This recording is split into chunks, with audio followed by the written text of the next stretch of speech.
Jesus, my dear friends, I think honestly most of us who are followers of Jesus find at times ourselves struggling to figure out what is God's will in this moment of time for me in my life. Well, here's a question that somebody recently submitted on their communication card that I'd like to try to answer today. It was this: how do you know if you're following God's will or if the devil is disguising himself and tricking you into following his will? That's a good question. And as I began to think about how to answer that question, I remembered an illustration that Pastor Dave a few years back when he was with us used in one of his sermons, and the illustration was about how do you know if money is real or counterfeit. And what he shared with us was this, that when banks train their tellers and other employees about how to spot real and know the difference between real and counterfeit money, they don't spend any time really teaching them about the tricks of the trade of how to counterfeit money. All they teach them is how to recognize and know the genuine, real thing. And so they teach them about the watermarks on our currency and the metallic strip. Have you noticed that metallic strip that are in the larger denominations that's in there vertically? Here's something I didn't know about those metallic strips. First of all, they say, so on a $20 bill, the vertical strip in the new 20s says $20 bill on the strip. But each different amount of currencies, so a 20 is different from a 50, is different from a 100, and different from a 10, so on. But each of those metallic strips, if you place them under a black light, will glow a different color depending on which currency it is. So it's not only got to be the metallic strip, it's got to be the right strip. They teach them about the little micro, small printing that's hidden in the pictures and the engraving on our currency so they can recognize it. In fact, what they say to their tellers is this, that if you handle enough money, you will be able to tell the real money from fake money simply by the feel of it. And the reason is this, that the Department of the Treasury uses a specially made paper. Its composition and its weight is unique to our currency, and it is not available anywhere to the public at any price other than in currency. And they also use a top secret raised printing process that they use, so everything is raised. And between those two things, they say you can tell a fake immediately by its feel if you are familiar enough with how real money feels. In a similar fashion, if we can learn what God looks and feels like, and what His will looks and feels like, we don't have to worry about what the devil's trying to do, because we'll know when he's trying to trick us, because we know the real thing. It works something like this. Some of you know Lori Labian. When she's here, she's usually in the first service. But in the days before caller ID, she would often call church just to ask a question. And, when the phone rings, I answer like I always do. Hello, this is Holy Cross Lutheran Church, Pastor Cliff. How may I help you? And she would say, hello, Pastor. And I'd always say, well, hello, Lori. How are you? How may I help you? And she would always say, how'd you know it was me? Well, the answer is very easy. I spent enough time talking with Lori to know her voice. So it didn't matter if I was in face-to-face with her on the phone. I could always recognize it. It's just the way life is, isn't it? Yeah, Kim, you always know it when it's Andy, right?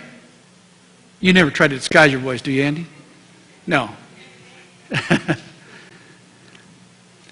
it be really all that much different from God? The more time we spend with God, in prayer and conversation with Him, not only sharing our heart, but listening to His.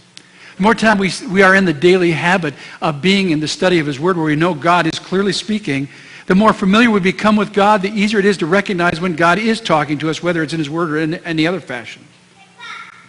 Jesus once said in John 10, my sheep listen to my voice, and I know them, and they follow me.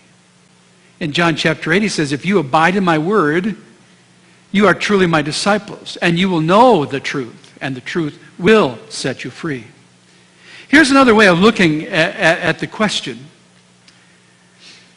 Well, my commitment is to follow what God says and put it into practice and to live it out in obedience to my life. That habit of daily obedience trains our heart to experience what it feels like to live and abide in and with and under the will of God. Teaches us, in essence, how it feels. Because we learn from God in His Word what God values, what's important to God, how God operates. And by that daily habit of seeking to live an obedient life, we kind of know the way of God. It's kind of like this. If you can imagine God's will to be, Tom, like two well-worn ruts on a dirt road in the woods. Do you know when you're in the rut and when you're not in the rut? Absolutely. If it wasn't the best way to go, there wouldn't be ruts there, right?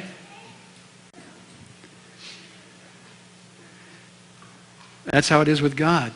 As we're in the habit of walking consistently aligned in and living out the will of God, when something new comes up, so I wonder what God wants with it. Does it fit or not and align with what God is already teaching us? For example, here's one foundational key teaching command instruction God gives to us. It's in John chapter 13. It says, "A new command I give to you, love one another. As I have loved you, so you must love one another. By this all men will know that you are my disciples if you love one another."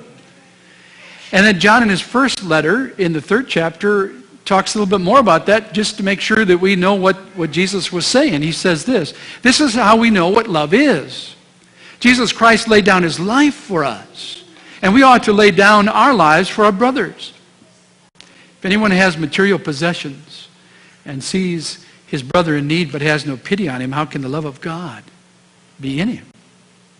Dear children, let us not love with words and tongue, but with actions and in truth. This then is how we know that we belong to the truth and how we set our hearts at rest in His presence. Whenever our hearts condemn us, for God is greater than our hearts, and He knows everything.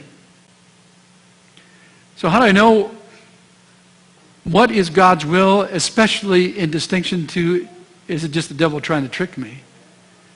One of the questions you can ask is, does it line up what I know God clearly describes as His will and behavior for my life?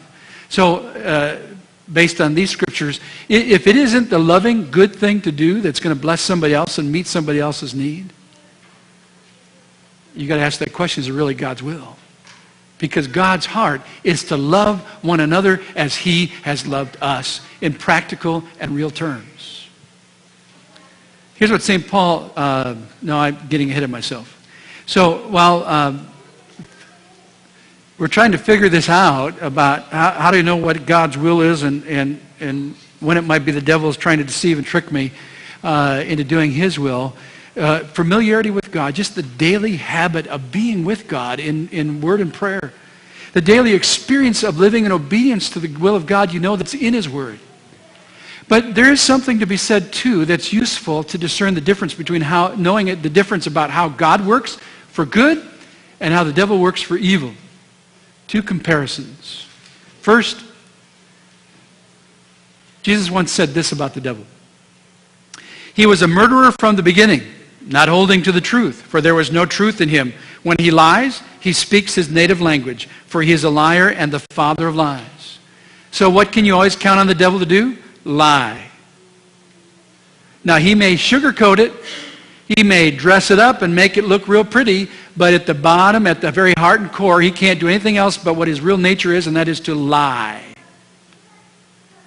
Alternatively, you find St. Paul's admonition in Ephesians 4, which sets out for us a way for us to live that imitates God. He says, "Speaking the truth in love, we will in all things grow up into Him who is the head, that is Christ."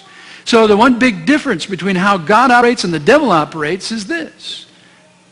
God speaks the truth in love for our good. The devil lies to gain from us to be deceived and distracted away from God, or even to be destroyed in our relationship with God. You can also ask yourself, too, based on these scriptures, how does it end? See, if God is always speaking the truth in love for our good, then if you look at the outcome, if I choose to do that, God, what's your will? If I choose to do this, does it end up being good for others? Or does it lead to their destruction, distraction, and deviation from God? Here's an example. We all know about, in Genesis 3, how the devil came and first tempted our first parents, Adam and Eve. In Genesis 3, when the devil comes, Adam and his wife are fully formed in the character of God. They are holy and they're sinless and they love God and they have this cool relationship with God where they hang out every day taking walks in the Garden of Eden. How great is that going to be? We'll get to do that in heaven. But they had it first here on earth. And the devil comes to try to trip them up and to sow some doubt into